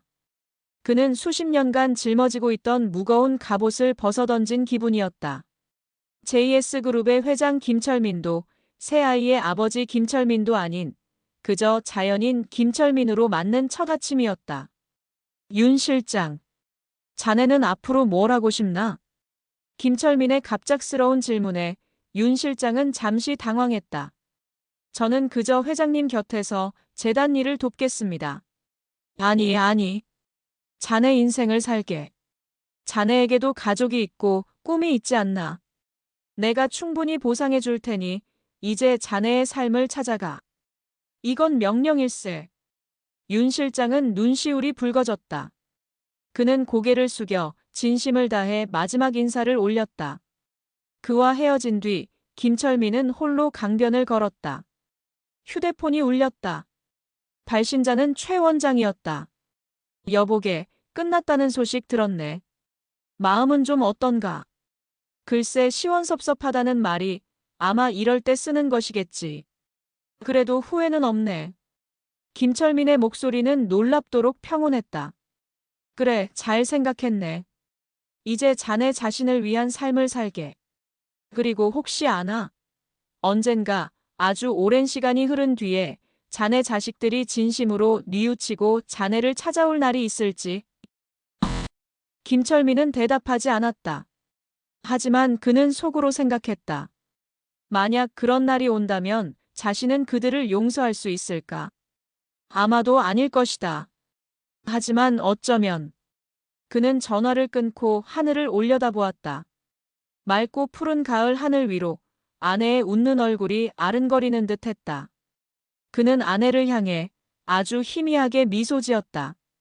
길고 길었던 밤이 끝났다. 그의 인생에 비로소 새로운 아침이 밝아오고 있었다. 그는 이제 더 이상 과거의 유령에 얽매이지 않을 것이다. 남은 생을 온전히 자신과 세상을 위해 살아가리라. 그는 천천히 햇살이 비추는 길을 향해 첫걸음을 내디뎠다. 심판은 끝났다. 하지만 이야기는 끝나지 않았다. 김철민의 서재에서 벌어진 마지막 상영회는 그들만의 비밀스러운 연극이 아니었다. 그가 내린 냉정한 선고는 법이라는 이름의 거대한 톱니바퀴를 통해 현실 세계에서 즉각적으로 집행되기 시작했다. 세 자식에게 진짜 지옥은 이제부터 시작이었다. 첫 번째 지옥의 문을 연 것은 장남 김영수였다. 그는 쫓겨난 다음 날 아무 일도 없었다는 듯 JS그룹 부회장실로 출근했다. 그는 아버지의 선언이 그저 홧김에 내뱉은 협박일 뿐이라고, 늙은이의 마지막 발악일 뿐이라고 애써 스스로를 위안했다. 그가 없는 JS그룹은 상상할 수 없었다. 아버지가 평생을 바쳐 이룩한 이 제국은 마땅히 자신의 것이 되어야만 했다. 하지만 그를 맞이한 것은 차갑게 굳은 표정의 비서들과 처음 보는 보안 요원들이었다. 부회장님, 회장님의 명령이십니다. 오늘부로 부회장님의 모든 직위는 해제되셨습니다. 이 사무실의 모든 물품에 손대실 수 없으며 지금 즉시 퇴거하셔야 합니다. 무슨 소리야? 내가 이 회사 부회장이야. 너희들 지금 제정신이야? 영수가 고함을 치며 안으로 들어가려 했지만 보안 요원들이 그의 앞을 가로막았다. 그의 법인카드는 정지되었고 전용차의 키도 회수되었다. 어제까지만 해도 그의 발 아래에서 굽실거리던 임원들은 이제 그를 벌레 보듯 쳐다보며 외면했다. 권력이라는 가면이 벗겨진 그는 그저 오만하고 무능한 중년 남자에 불과했다. 그는 자신이 수십 년간 쌓아 올렸다고 믿었던 모든 것이 사실은 아버지의 후광이라는 신기루 위에 세워진 모래성이었음을 뼈저리게 깨달았다. 그는 텅 빈 복도에 홀로 서서 자신이 쫓겨난 사무실의 문을 망연자실하게 바라보았다. 그 문 위에는 부회장 김영수라는 명패 대신 임시경영위원회라는 낯선 이름표가 걸리고 있었다. 둘째 딸 수진의 지옥은 훨씬 더 화려하고 비참했다. 그녀는 남편 국내 최고 로펌 대표인 박 변호사에게 달려가 눈물로 모든 사실을 호소했다. 그녀는 남편이 자신의 편이 되어 아버지의 결정에 맞서 싸워줄 것이라 믿었다. 하지만 그녀를 맞이한 것은 위로가 아닌 경멸과 냉소가 가득한 남편의 얼굴이었다. 당신 제정신이야? 아버님 재산을 한 푼도 못 받게 됐다고. 게다가 회사에서도 쫓겨나. 박 변호사는 아내의 눈물을 닦아주는 대신 차가운 목소리로 물었다. 그럼 당신 명의로 된 청담동 빌딩이랑 백화점 지분은? 그것도 다 뺏기는 거야? 여보, 그게 문제가 아니잖아. 그게 문제가 아니면 뭐가 문제인데? 내가 당신 뭘 보고 결혼한 것 같아? 당신 집안의 돈과 명예, 그거 하나 보고 당신 같은 속물 참고 살아준 거야. 그런데 이제 빈털터리가 됐다고? 장인어른께 유산 한 푼 못 받는 며느리가 이 집안에 무슨 필요가 있지? 그는 수진의 눈앞에 이혼 서류 한 장을 내던졌다. 수진이 평생을 바쳐 쌓아 올린 사교계의 여왕이라는 지위, 명품과 보석으로 치장했던 그녀의 삶은 돈이라는 지지대가 사라지자 한순간에 무너져 내렸다. 그녀는 남편에게 버림받고 집에서 쫓겨났다. 그녀가 매일 드나들던 백화점의 VIP 라운지는 더 이상 그녀를 받아주지 않았고 그녀의 험담을 늘어놓던 친구들은 이제 대놓고 그녀를 비웃으며 외면했다. 그녀는 자신이 그토록 경멸했던 돈 없고 볼품없는 중년 여자가 되어 거리로 내몰렸다. 막내 민준의 지옥은 가장 원초적이고 폭력적이었다. 아버지가 유산을 줄 것이라 철석같이 믿고 허세를 부렸던 사채업자들이 모든 진실을 알게 되자 악마로 돌변했다. 그들은 민준을 어두운 창고로 끌고 가 죽기 직전까지 폭행했다. 이 사기꾼 새끼야! 내 아비가 전 재산을 사회에 환원했다고. 우리를 갖고 놀아. 잘못했습니다. 살려주세요. 저는 정말 몰랐습니다. 그의 애원은 더 이상 통하지 않았다. 그들은 그의 손가락을 하나씩 부러뜨리며 그의 남은 인생을 담보로 새로운 계약서를 쓰게 했다. 그는 평생을 갚아도 벗어날 수 없는 빚의 굴레에 빠졌고 사채업자들의 노예가 되어 가장 더럽고 추한 일들을 처리하는 신세로 전락했다.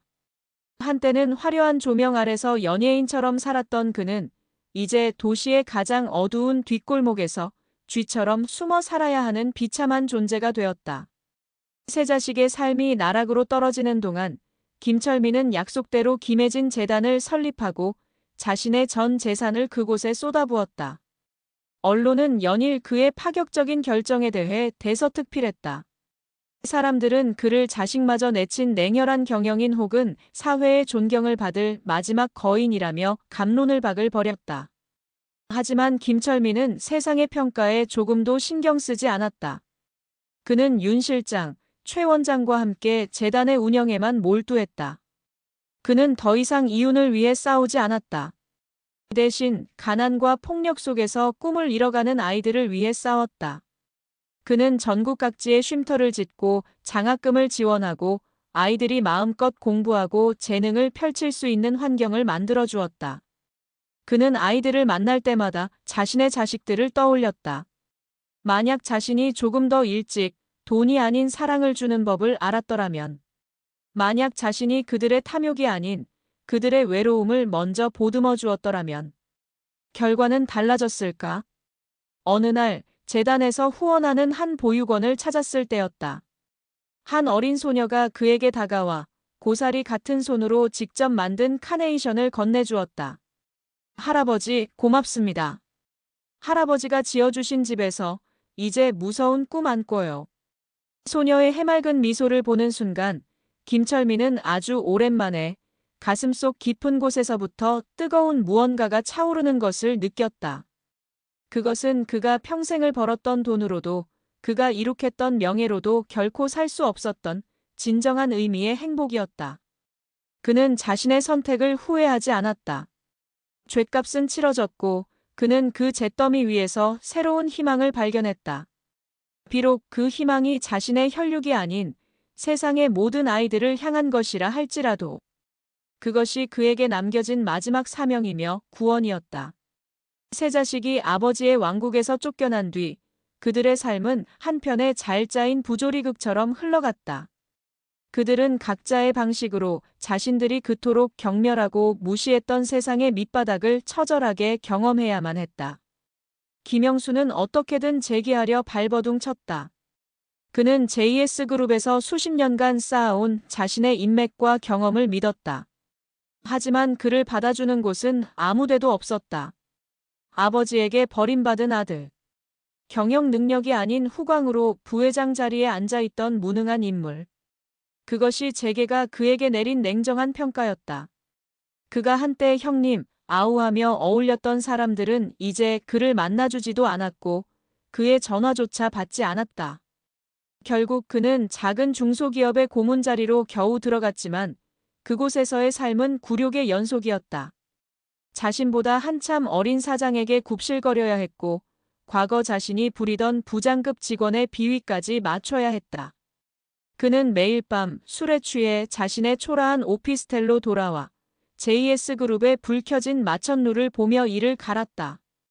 그의 마음속에는 후회나 반성 대신 아버지에 대한 증오와 세상에 대한 분노만이 독버섯처럼 자라나고 있었다. 김수진의 삶은 더욱 비참했다. 이혼 후 위자료 한 푼 받지 못하고 쫓겨난 그녀는 생계를 위해 처음으로 자신의 두 손으로 돈을 벌어야 했다. 하지만 평생을 누군가의 아내, 누군가의 딸로 살아온 그녀가 할 수 있는 일은 아무것도 없었다. 그녀는 명품관의 판매사원으로 취직했지만 손님들의 변덕과 동료들의 시기를 견디지 못하고 한 달 만에 그만두었다. 식당 서빙, 보험 설계사 어떤 일도 오래가지 못했다. 그녀의 아름다웠던 얼굴은 고된 생활과 절망감에 빠르게 시들어갔고 그녀가 그토록 자부했던 사교계의 인맥은 신기루처럼 사라졌다. 결국 그녀는 자신이 한때 경멸했던 유흥가의 작은 바로 흘러들어갔다. 그곳에서 그녀는 늙고 돈 많은 남자들에게 거짓 웃음을 팔며 술을 따르는 신세가 되었다. 그녀는 술에 취한 손님들의 더러운 손길을 견뎌내며 화려했던 과거를 그리워했다. 그녀가 흘리는 눈물은 이제 아무도 닦아주지 않았다. 김민주는 말 그대로 지옥을 살고 있었다. 그는 사채업자들의 감시 아래 온갖 불법적인 일에 손을 대야 했다. 대포 통장을 유통하고 불법 도박 사이트에 자금을 세탁하는 등 그는 점점 더 깊은 범죄의 수렁으로 빠져들었다. 그는 매일 밤 악몽에 시달렸고 술과 약물에 의지하지 않으면 단 하루도 버틸 수 없었다. 어느 날 그는 마지막 지푸라기라도 잡는 심정으로 아버지가 세운 김혜진 재단의 문을 두드렸다. 그는 자신이 김철민 회장의 아들이라며 재단의 도움을 요청했다. 하지만 그를 맞이한 것은 윤 실장의 차가운 얼굴이었다. 민준 도련님, 회장님께서는 이미 도련님과의 모든 인연을 끊으셨습니다. 이 재단은 도련님처럼 자신의 삶을 스스로 망가뜨린 사람을 돕는 곳이 아닙니다. 새로운 삶을 살고자 하는 의지가 있는 청소년들을 위한 곳입니다. 돌아가십시오. 그는 재단 건물 앞에서 자신이 버려진 쓰레기처럼 느껴졌다. 그는 분노와 절망에 차소리쳤지만 굳게 닫힌 재단의 문은 다시 열리지 않았다. 자식들이 각자의 지옥 속에서 허우적대는 동안 김철민의 삶은 놀라울 정도로 평온하고 충실해졌다. 그는 더 이상 거대한 저택에 살지 않았다. 대신 재단 근처의 작은 아파트로 거처를 옮겼다. 그는 직접 밥을 짓고 청소를 하며 평범한 노인의 삶을 살아갔다. 그의 하루는 재단의 아이들과 함께 시작되고 끝났다. 그는 아이들에게 직접 책을 읽어주고 서툰 솜씨로 간식을 만들어 주었다. 아이들은 처음에는 그를 어려워했지만 그의 진심 어린 애정과 따뜻함에 점차 마음을 열었다. 아이들은 그를 회장님이 아닌 무지개 할아버지라고 불렀다. 늘 여러 가지 색깔의 편안한 스웨터를 입고 다니는 그에게 아이들이 붙여준 별명이었다.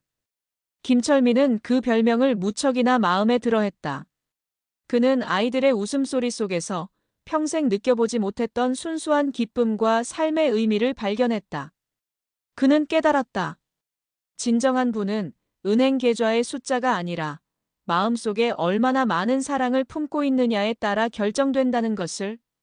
어느 봄날 그는 재단 아이들과 함께 재단 건물 앞에 작은 화단에 꽃을 심고 있었다.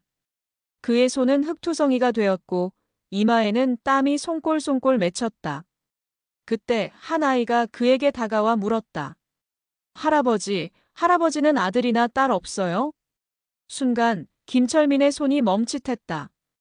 그는 잠시 먼 곳을 바라보다가 이내 온화한 미소를 지으며 대답했다. 있었지. 아주 예쁜 딸이랑 듬직한 아들들이. 하지만 할아버지가 너무 욕심이 많아서 그만 멀리 떠나보냈단다. 그의 목소리에는 희미한 슬픔이 묻어 있었지만 더 이상 쓰라린 고통은 느껴지지 않았다. 마치 오래된 흉터를 어루만지는 듯 담담하고 평온했다. 대신 신께서 할아버지에게 너희들이라는 아주 멋진 선물을 주셨지. 그러니 할아버지는 이제 외롭지 않단다. 그는 아이의 머리를 부드럽게 쓰다듬어 주었다. 아이는 그의 말에 환하게 웃으며 다시 꽃을 심기 시작했다. 김철민은 아이들의 제잘거리는 소리를 들으며 파란 하늘을 올려다보았다. 잿더미가 된 그의 과거 위에서 아주 작지만 눈부시게 아름다운 꽃 한 송이가 마침내 피어나고 있었다. 시간은 강물처럼 흘렀다. 때로는 잔잔하게, 때로는 거친 소용돌이를 일으키며 모든 것을 과거로 밀어냈다.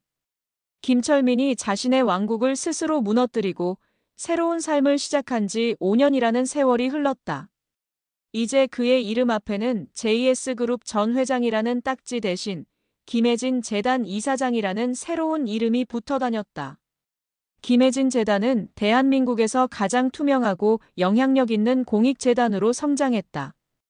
김철민의 진심 어린 헌신과 윤 실장의 빈틈없는 운영 능력이 더해져 재단은 수많은 불우한 청소년들의 꿈을 지원하는 든든한 등대가 되었다. 무지개 할아버지의 이야기는 하나의 신화가 되어 많은 사람들에게 감동과 영감을 주었다. 그의 얼굴에 드리워져 있던 고독과 환멸의 그림자는 사라지고 그 자리에는 온화하고 평온한 미소만이 남았다. 그는 마침내 돈의 주인이 아닌 자기 인생의 주인이 되는 법을 배우게 된 것이다. 하지만 시간은 모두에게 공평하게 자비롭지는 않았다. 김철민이 빛을 향해 나아가는 동안 그의 자식들은 더욱 깊고 어두운 나락으로 떨어져 내렸다. 장남 김영수는 결국 모든 것을 잃었다. 그는 작은 회사에서도 쫓겨나 주식 투자에 손을 댔다가 그나마 남은 퇴직금마저 모두 날려버렸다. 그의 아내는 더 이상 희망이 보이지 않는 남편을 버리고 떠났고 그는 값싼 고시원의 쪽방에서 술로 하루하루를 연명하는 신세가 되었다. 그는 가끔 텔레비전 뉴스에 나오는 아버지의 모습을 보았다. 존경받는 사회사업가로 변신한 아버지의 모습을 볼 때마다 그는 참을 수 없는 분노와 질투에 휩싸였다. 저 모든 게 원래는 내 것이었는데 저 늙은이가 내 인생을 망쳤어. 그는 단 한 번도 자신의 잘못을 인정하지 않았다. 그의 마음속에는 오직 아버지에 대한 원망만이 가득했다. 어느 날 그는 술에 취해 재단 건물 앞으로 찾아가 경비원들에게 행패를 부렸다. 문 열어. 나 김영수야. 김철민 회장 아들이라고. 아버지 좀 만나게 해줘. 그의 추태는 결국 경찰이 출동하고 나서야 끝이 났다. 다음 날 이 소식을 전해 들은 김철민은 아무 말 없이 윤 실장을 통해 익명으로 그의 앞으로 작은 봉투 하나를 보냈다. 그 안에는 약간의 현금과 알코올 중독 치료센터의 주소가 적힌 쪽지가 들어 있었다. 하지만 영수는 그 돈으로 다시 술을 사 마셨고 쪽지는 구겨서 쓰레기통에 버렸다. 딸 김수진의 삶은 한편의 처절한 드라마였다. 유흥가를 전전하던 그녀는 결국 마약에까지 손을 대고 말았다. 한때는 대한민국 상위 1%의 화려한 삶을 살았던 그녀는 이제 약에 취해 길거리를 헤매는 초라한 중독자가 되어 있었다. 그녀는 가끔 제정신이 돌아올 때마다 자신의 비참한 현실에 절망하며 울부짖었다. 그녀는 아버지를 원망하기도 했고 자신을 버린 남편을 저주하기도 했다. 하지만 가장 견딜 수 없는 것은 자기 자신에 대한 혐오감이었다. 결국 그녀는 마약 투약 혐의로 경찰에 체포되었다. 그녀의 몰락은 가십거리를 찾아 헤매는 언론들에게 좋은 먹잇감이 되었다. 전 재벌가 딸 마약 중독자로 전락이라는 자극적인 제목의 기사가 인터넷을 도배했다. 김철민은 차마 그 기사를 끝까지 읽을 수 없었다. 그는 최 원장을 통해 딸이 구속된 구치소로 최고의 변호사를 보내주었다. 그리고 단 하나의 메시지를 전했다. 살아라. 어떻게든 살아남아서 내 죄의 대가를 치르고 다시 시작해라. 아비로서 내가 너에게 해줄 수 있는 마지막 배려다. 수지는 아버지의 메시지를 전해 듣고 처음으로 소리내어 울었다. 그 눈물은 지난 5년간 그녀가 흘렸던 자기 연민의 눈물과는 다른 아주 희미한 참회의 눈물이었다. 막내 김민준의 소식은 가장 마지막에 그리고 가장 끔찍한 형태로 들려왔다. 그는 사채업자들의 소나귀에서 벗어나지 못하고 결국 해외 원정 도박단의 자금 운반책으로 이용되다가 동남아의 한 국가에서 체포되어 감옥에 갇혔다. 외국 감옥의 열악한 환경 속에서 그는 이름 모를 풍토병에 걸려 젊은 나이에 세상을 떠나고 말았다. 그의 유골은 한 줌의 재가 되어 작은 상자에 담겨 한국으로 돌아왔다. 김철민은 아들의 유골함을 품에 안고 아내가 잠들어 있는 납골당을 찾았다. 그는 아들의 유골함을 아내의 것 옆에 나란히 놓으며 나지막이 속삭였다. 혜진아 미안하네. 내가 이 아이를 지켜주지 못했어. 그의 눈에서 뜨거운 눈물 한 방울이 유골함 위로 떨어졌다. 시간의 강은 그렇게 한때 가족이었던 사람들을 각기 다른 운명의 종착역으로 데려다 놓았다. 한 사람은 구원과 평온에, 다른 사람들은 파멸과 죽음에. 그것은 그들이 스스로 선택한 길의 결과였다. 김철민은 더 이상 울지 않았다. 그는 자신의 슬픔을 남은 아이들을 위한 사랑으로 승화시키기로 결심했다. 그는 재단을 통해 민준의 이름으로 마약 및 도박 중독 재활센터를 설립했다.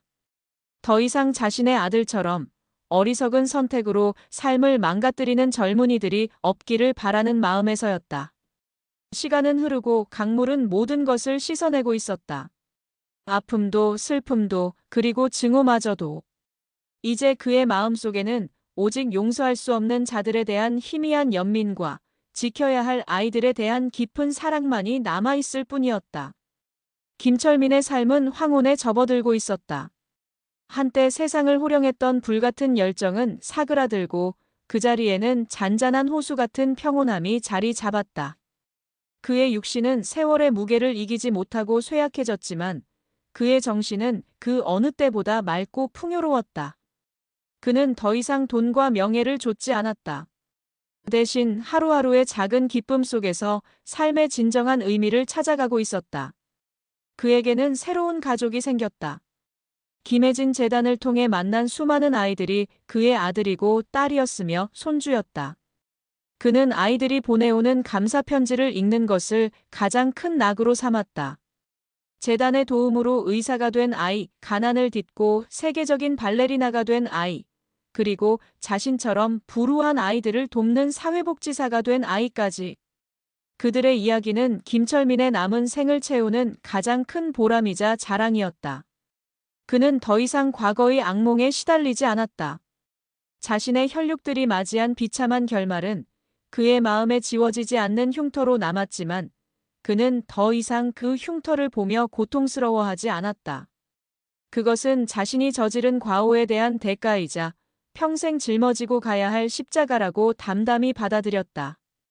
그는 자신의 과오를 다른 아이들을 위한 헌신으로 갚아나가고 있었다. 그러던 어느 날 그에게 아주 특별한 편지 한 통이 도착했다. 발신자는 교도소에 수감 중인 딸 수진이었다. 김철민은 잠시 망설이다가 떨리는 손으로 편지를 열었다. 편지지에는 서툴지만 정갈한 글씨로 그녀의 지난 세월이 담겨 있었다. 아버지께. 이 편지를 쓰기까지 정말 오랜 시간이 걸렸습니다. 아버지를 원망하고 세상을 저주하며 제 자신을 포기했던 시간들이었습니다. 하지만 이곳 차가운 감방 안에서 저는 비로소 제 삶을 돌아보게 되었습니다. 제가 얼마나 오만했고 얼마나 어리석었는지, 아버지의 사랑을 돈의 가치로만 환산했던 제가 얼마나 추악했는지를요. 편지를 읽어내려가는 김철민의 눈시울이 뜨거워졌다.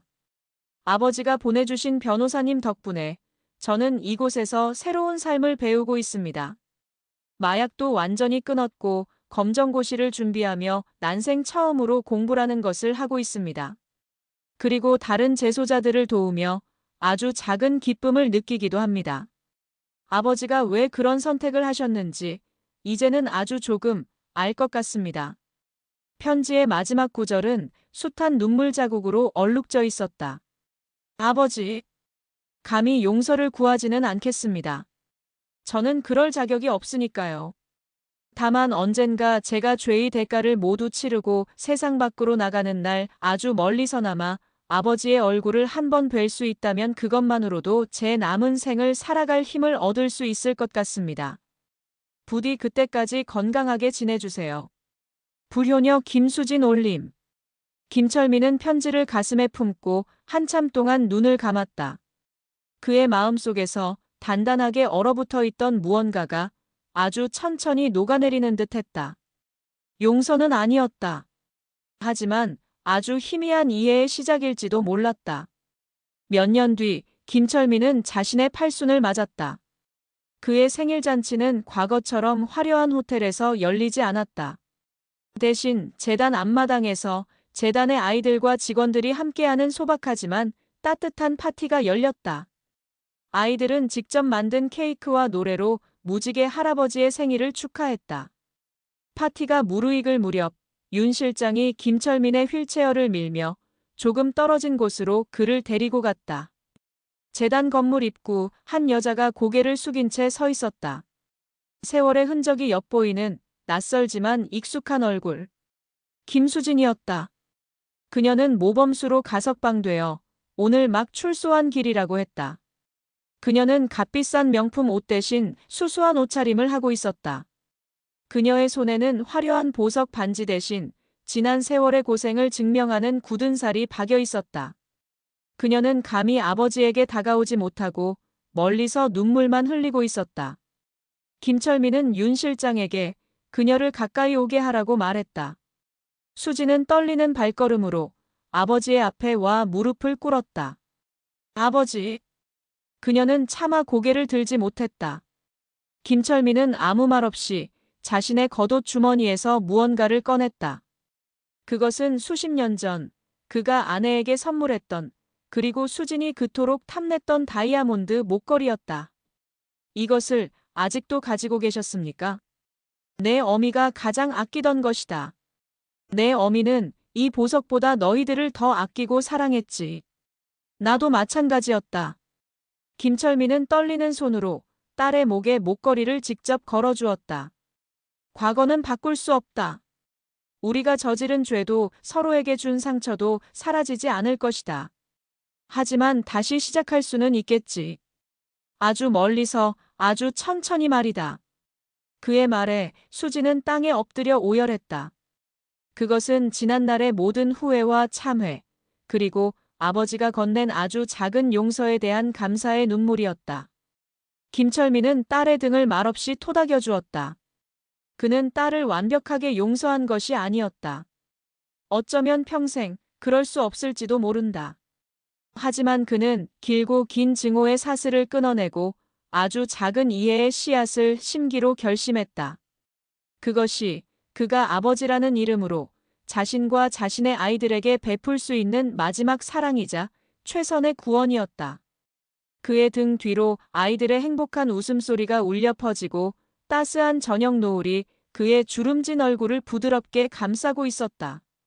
세월은 강물처럼 흘러 가장 날카로웠던 상처의 모서리마저 둥글게 마모시켰다. 김철민이 자신의 제국을 버리고 무지개 할아버지로 다시 태어난 지 10년이라는 시간이 흘렀다. 이제 그의 나이는 90에 가까워졌고 한때 세상을 호령했던 호랑이의 맹렬함은 온데간데 없었다. 그의 육신은 낡고 오래된 나무처럼 쇠약해졌지만 그의 눈빛만큼은 수십 년의 세월을 초월한 듯 깊고 평온한 호수처럼 했다. 그는 더 이상 도심의 아파트에 살지 않았다. 그의 마지막 거처는 그가 세운 김혜진 재단이 운영하는 한적한 교회의 자선 요양원이었다. 그곳은 죽음을 기다리는 이들의 공간이 아니라 삶의 마지막을 존엄하고 평화롭게 마무리하는 이들을 위한 따뜻한 안식처였다. 그는 창가에 앉아 재단의 아이들이 가꾼 아름다운 정원을 내려다보는 것을 좋아했다. 꽃과 나무, 그리고 아이들의 웃음소리. 그것이 그가 평생을 바쳐 이룩한 진정한 의미의 왕국이었다. 그의 곁에는 이제 더 이상 고독의 그림자가 머물지 않았다. 그에게는 새로운 가족이 생겼다. 평생의 동반자인 윤 실장과 최 원장은 물론이고 재단을 통해 성장하여 이제는 사회의 훌륭한 일원이 된 수많은 아들과 딸들이 그의 곁을 지켰다. 그리고 아주 특별한 한 사람. 바로 그의 진짜 딸 김수진이었다. 10년 전 아버지의 앞에 무릎 꿇었던 그녀는 이제 완전히 다른 사람이 되어 있었다. 그녀는 아버지에게 용서받은 것을 특권으로 여기지 않았다. 대신 그것을 참회의 기회로 삼아 자신의 삶을 뿌리부터 바꾸어 나갔다. 그녀는 재단의 가장 낮은 곳에서부터 일을 시작했다. 처음에는 청소와 주방 일을 도맡았고 이후에는 상처 입은 청소년들의 마음을 어루만지는 상담사 역할을 자처했다. 그녀는 더 이상 값비싼 명품으로 몸을 치장하지 않았다. 대신 봉사의 땀으로 얼룩진 수수한 옷을 입었다. 그녀의 손에는 화려한 다이아몬드 반지 대신 다른 이의 손을 잡아주며 생긴 따뜻한 굳은 살이 박여 있었다. 그녀는 자신의 지난 과오를 단 한순간도 잊지 않았다. 과거의 자신과 같은 물질 만능주의와 이기심에 빠진 아이들을 볼 때면 자신의 이야기를 들려주며 그들을 올바른 길로 이끌었다. 그녀는 아버지와 함께 많은 시간을 보냈다. 그들의 대화에는 더 이상 돈이나 유산에 대한 이야기가 없었다. 대신 그들은 재단의 아이들, 새로 심은 꽃, 그리고 서로의 건강에 대해 이야기했다. 피로 맺어졌으나 탐욕으로 끊어졌던 그들의 관계는 이제 봉사와 헌신이라는 더 단단한 끈으로 다시 이어져 있었다. 김철민은 잃어버렸던 딸을 마침내 되찾은 것이다. 하지만 끝내 돌아오지 못한 아들도 있었다. 장남 김영수. 그는 아버지의 마지막 배려마저 걷어차고 끝없는 나락으로 떨어졌다. 그는 알코올 중독으로 몸과 마음이 완전히 망가져 지금은 행여병자들을 위한 무료 시설에서 비참한 말년을 보내고 있다는 소식이 간간히 들려올 뿐이었다. 그는 끝내 아버지를 용서하지 않았고 자기 자신 또한 용서하지 못했다. 어느 맑은 가을날 김철민은 자신의 시간이 얼마 남지 않았음을 직감했다. 그는 마지막으로 자신의 영원한 유산을 정리할 준비를 시작했다. 그의 병실로 윤 실장과 재단의 고문 변호사가 조용히 들어섰다. 내가 마지막으로 유언을 조금 바꾸어야겠네. 김철민이 희미한 목소리로 말했다. 윤 실장은 말없이 그가 원하는 모든 것을 기록할 준비를 했다. 이것은 한때 세상을 뒤흔들었던 거대한 부의 향방을 결정하는 마지막 순간이었다. 첫째, 내 모든 의결권과 재단의 이사장직은 내 평생의 동지인 윤상현 실장에게 넘긴다. 그가 나의 뜻을 이어 이 재단을 영원히 지켜줄 것이라 믿는다. 윤 실장은 눈시울이 붉어지는 것을 참으며 깊이 고개를 숙였다. 둘째, 내 딸 김수진에게. 김철민은 병상에 앉아 뜨개질을 하고 있던 딸을 불렀다. 수진이 조용히 그의 곁으로 다가왔다. 내 딸 수진이를 김혜진 재단의 정식 이사로 임명한다. 이것은 상속이 아니다. 내가 지난 10년간 보여준 헌신과 진심에 대한 나의 마지막 신뢰다. 이제 너는 내 딸로서가 아니라 재단의 이사로서 이 아이들을 지켜주어라. 그것이 내가 너에게 주는 유일하고도 가장 큰 유산이다. 수지는 흐르는 눈물을 감추지 못하고 아버지의 앙상한 손을 잡았다. 그녀가 탐냈던 것은 돈과 건물이지만 그녀가 마침내 얻게 된 것은 그보다 훨씬 더 값진 아버지의 믿음과 사랑이었다. 그리고 마지막으로 김철민은 잠시 숨을 골랐다. 그의 마지막 유언은 모두가 예상치 못했던 것이었다. 내 아들 김영수에게. 그 이름에 윤 실장과 수진의 얼굴이 굳어졌다. 내 개인 비자금으로 작은 신탁 기금을 하나 만들어라. 그 기금의 목적은 단 하나, 내 아들 영수가 알코올 중독 치료를 받고 최소한의 인간다운 삶을 유지하는 데 쓰이도록 해라. 만약 그 아이가 치료를 거부하고 계속해서 자신을 파괴하는 길을 선택한다면 그 즉시 모든 지원을 끊어라. 이것은 용서가 아니다. 아버지로서 그 아이에게 주는 마지막 기회다. 그는 파멸한 아들마저 끝내 외면하지 않았다. 증오의 사슬을 끊어내는 것, 그것은 바로 기회를 주는 사랑이라는 것을 그는 그의 삶 마지막 순간에 실천하고 있었다. 며칠 뒤 김철민의 상태는 급격히 악화되었다. 그의 마지막 순간, 그의 침대 곁은 화려한 명사들이 아닌 그의 진짜 가족들로 가득 찼다. 평생을 함께한 윤 실장과 최 원장, 그의 손을 꼭 잡은 딸 수진, 그리고 재단을 통해 성장하여 이제는 의사, 변호사, 교사가 된 그의 자랑스러운 아이들이었다. 김철민은 희미한 눈으로 자신을 둘러싼 사랑하는 얼굴들을 하나하나 눈에 담았다. 그의 입가에 아주 평온하고 행복한 미소가 피어올랐다. 그는 마지막 숨을 고르며 아주 작은 목소리로 속삭였다. 이것이 내 진짜 제국이었구나. 그 말을 마지막으로 그의 눈은 영원한 안식에 잠겼다. 장례식은 그의 유언에 따라 조용하고 소박하게 치러졌다. 화려한 조화나 형식적인 조문객은 없었다.